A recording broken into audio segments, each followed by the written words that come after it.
Hello everyone and welcome to this new video. Very quick comment today about the match that was played on Sunday evening, and unfortunately we were not able to reach a favourable score because we lost 2-1, as you can see here. The problem is that I think we were lacking some skills. As you can see, the opponents had very high skills all over the place, basically, except for one player here and one player here.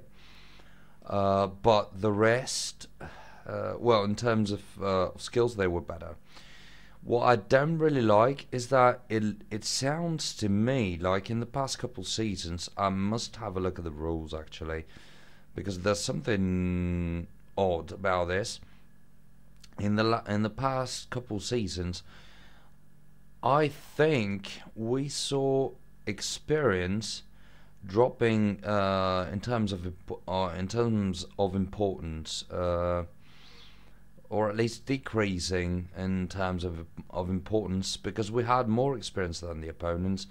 Despite that, we were not able to win on our own at our own stadium.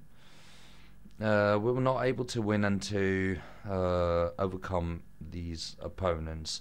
But let's have a look at the stats. They might give us a better look at what happened.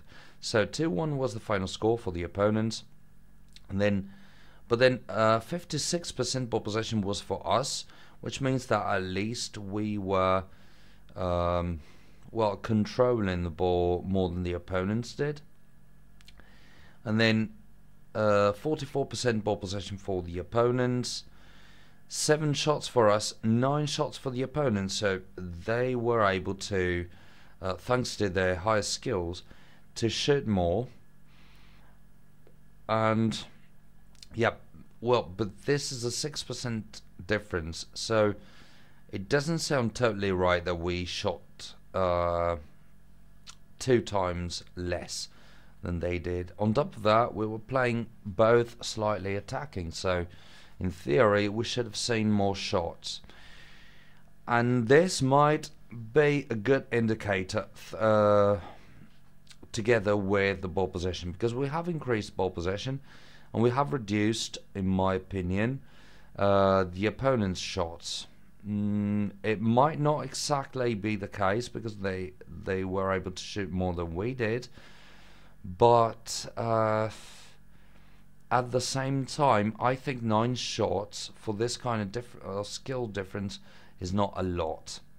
So this might be a good signal, this might be a bad one. We'll have to see it in the next few matches. We'll try and keep on playing this way.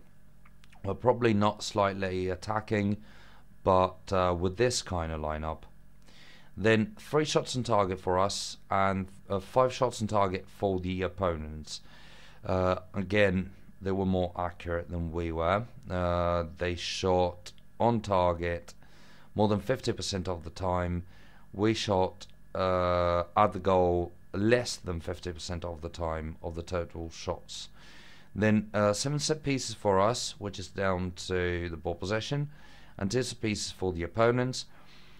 1 penalty for them, which means they were able to score out of a penalty, and this might sound somewhat good actually, because a penalty is something very bizarre. I mean, it can happen at any time, basically, no matter what you do. And then 3 yellow cards for the opponents and 0 for us, which is a good sign again, because because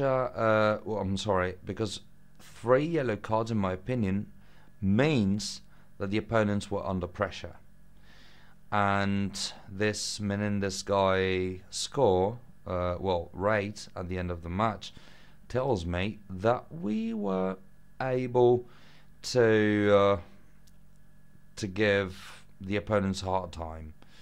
That's what I read out of this kind of stats. So good signs, some good signs, some bad signs, but overall I think this was a somewhat positive outcome in terms of stats, way less in terms or final score, but it can happen. On top of that, one of the goals was scored thanks to a penalty kick, so it's fine.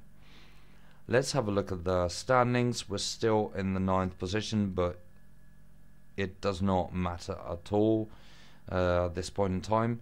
4 points still, and yeah, our stats are not that bad so far.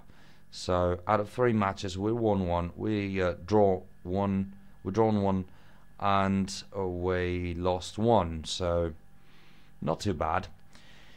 We'll have to have a look at what happens next. I'm very, very curious. I still don't know who we're playing against, but I'm very curious to see how things pan out. So thanks a lot again for watching, guys, and see you in the next video.